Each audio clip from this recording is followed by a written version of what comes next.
দেখুন, আমাদের সকলের আপত্তি সত্ত্বেও কিন্তু আপনার মেয়ে কোথায় একটা কাজ নিয়েছে, মানে ওই কাকে একটা গান টান শেখাতে যায় বলে। আসলে আন্টি, আমরা সবাই ওকে বারণ করেছিলাম, কিন্তু ও কারোর কথাই শোনেনি। আমার মনে হয় ও নিজেকে একটু এনগেজ রাখতে চাইছে। দেখুন, মেঘলা গান শেখা আবার কাজ করুক, যাই হোক, মানে সেটাতে আমার না, মানে আমাদের কারোরই খুব একটা সায় ছিল না। বারণও করেছিলাম, কিন্তু কি করা যাবে, অ্যাডাল্ট হয়ে গেছে এখন, কথা যদি না শোনে কি করবো বলুন। আমার মনে হয় কিছুদিনের মধ্যেই নেশাটা কেটে যাবে। আসলে এত বড় একটা শোক তো, তাই হয়তো মনটাকে ঠিকমতো গুছিয়ে ফেলতে পারছে না। তুমি যদি বিশ্বাস রাখতে পারো ওর উপর, তাহলে ভালোই তো। আমরা তো পারলাম না বিশ্বাস রাখতে, বিভিন্ন কারণে বিশ্বাসটা রাখা গেল না।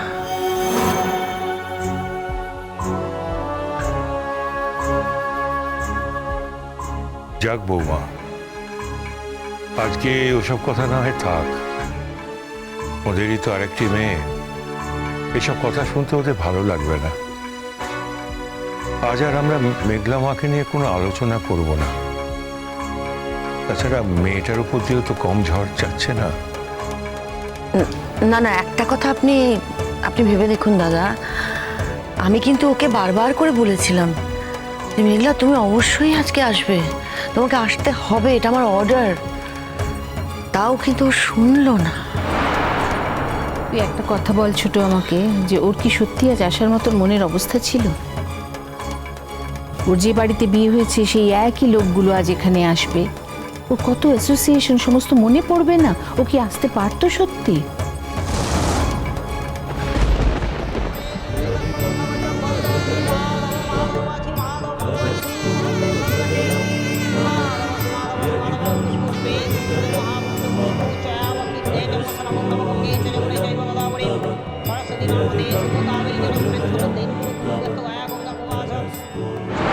দেখি দিদি, বেশ সবকিছু কাটুক, তারপর ভাবছি কটা দিন ওকে নিয়ে এসে আমাদের কাছে রাখবো।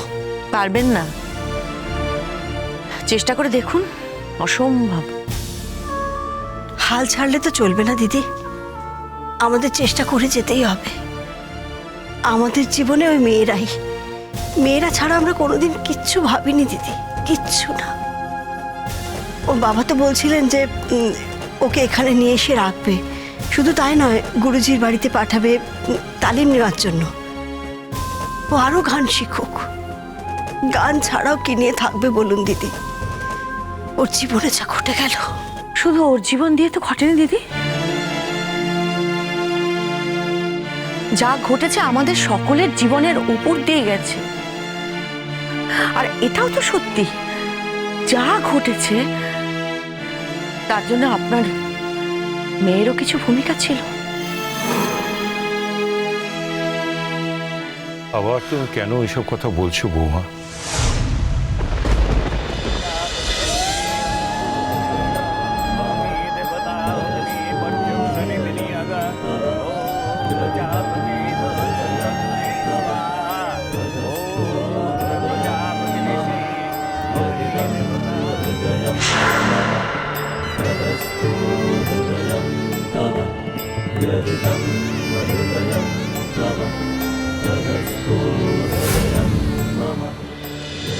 আসলে ওসব কিছু নয়, এর আগে তো কোথাও যায়নি, তাই যাবার যখন একবার সুযোগ পেয়েছে, যাবার জন্য একবার হামলে পড়েছে।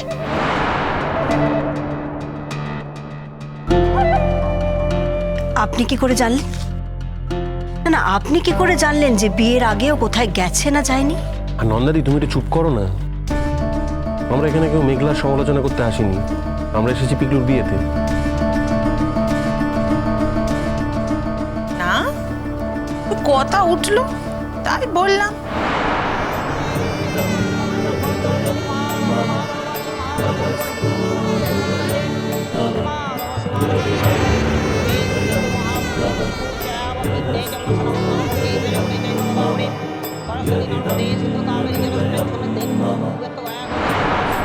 কথা উঠলেই যে কথা বলতে হবে তারই বা কি মানে আছে?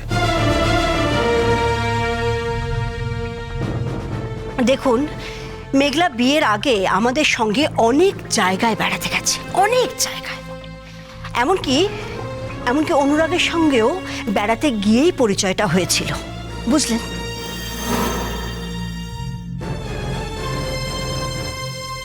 যাই হোক, আপনারা আমাদের অতিথি। এখন আমি ছোট বড় কোনো কথা বলতে চাই না, খালি একটা অনুরোধ আপনাদের কাছে করতে চাই।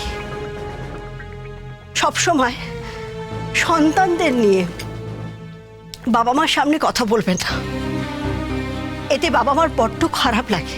কারণ আপনার তো সন্তানের মা বাবা, এটা আপনাদের কাছে অনুরোধ। আপনারা বসুন, আমি ওদিকটা গিয়ে দেখে আসি সব ঠিকঠাক আছে। বসুন আপনারা। এবার লজ্জা বস্ত্র নিয়ে আসুন, সিঁদুর দানা হবে। কামা বলছি, ওখানে তো এবার সিঁদুরদান হবে, চলো। না, আমরা এখানে ঠিক আছে, তোমরা ভাই বোনেরা যাও না, সামনে গিয়ে দাঁড়াও, যাও। সিঁদুরদানের আগে আমি কিছু কথা বলতে চাই। কি কথা পিকলু? কি বলবে? পিকলু, কি হয়েছে রে? কি হয়েছে আমাকে বল। না, এই কথাটা আমি সবাইকে বলতে চাই, মানে এখানে যারা যারা উপস্থিত আছেন তাদের সবাইকে। কি কথা বলবে বলো তো? একজনের স্বীকারোক্তি, স্বীকারোক্তি, স্বীকারোক্তি।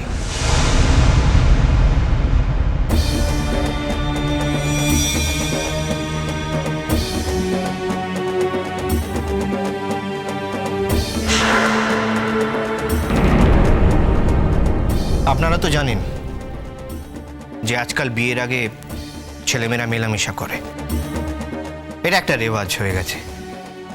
তাই আমি আর অদ্রিজা আমরাও বিয়ের আগে মেলামেশা করেছি, বেশ ঘনিষ্ঠভাবে মেলামেশা করেছি। এবং এই ঘনিষ্ঠ মেলামেশাতেই অদ্রিজা আমাকে অনেক কিছু বলেছে।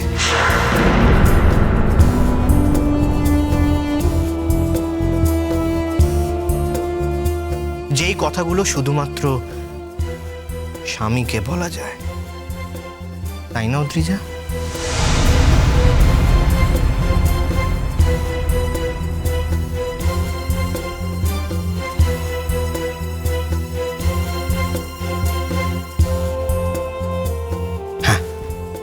কিন্তু এখন আমি সেই কথাগুলো সবার সঙ্গে শেয়ার করব। আমার নিজের পরিবারের সঙ্গে শেয়ার করব এবং অদ্রিজার পরিবারের সঙ্গেও শেয়ার করব।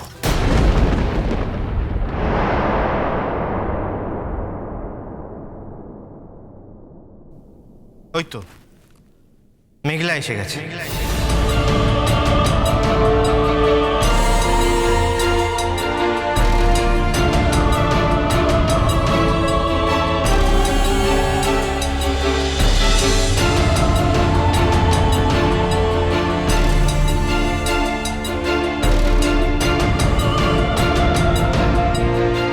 মেঘলা আজকে এখানে আসতে চায়নি, ও আমার বিয়েতে উপস্থিত থাকতে চায়নি, কিন্তু আমি ওকে বিশেষভাবে অনুরোধ করেছি যাতে ও এখানে আসে।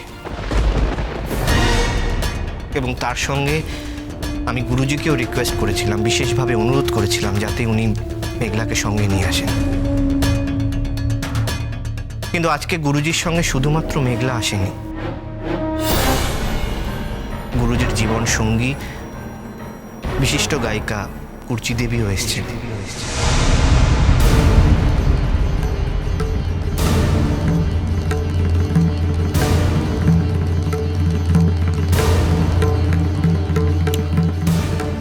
আপনাদের সাথে পরিচয় করিয়ে দিই, ইনি আমার স্ত্রী কুর্চি।